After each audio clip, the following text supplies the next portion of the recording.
खौफनाक रात रात के 2 बजे थे। सुमित अपने गांव के पुराने खंडहर के पास से गुजर रहा था। वहां सन्नाटा पसरा हुआ था।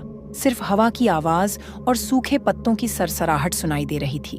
कहानी थी कि इस खंडहर में एक महिला की आत्मा भटकती है जो अपने बच्चे को खोज रही है।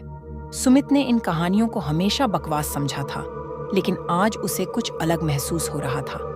हवा अचानक ठंडी हो गई और उसकी रीढ़ में सिहरन दौड़ गई।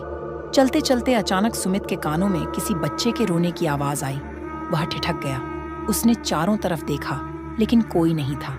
दिल की धड़कनें तेज हो गईं। उसने सोचा कि जल्दी से यहाँ से निकल जाना चाहिए। जैसे ही वह मुड़ा, एक ठंडी हवा का झोंका उसके चेहरे से टकराया और उसकी आंखों के सामने सफेद साड़ी में लिपटी एक परछाई आ खड़ी हुई। उसकी आंखें लाल और भयानक थीं।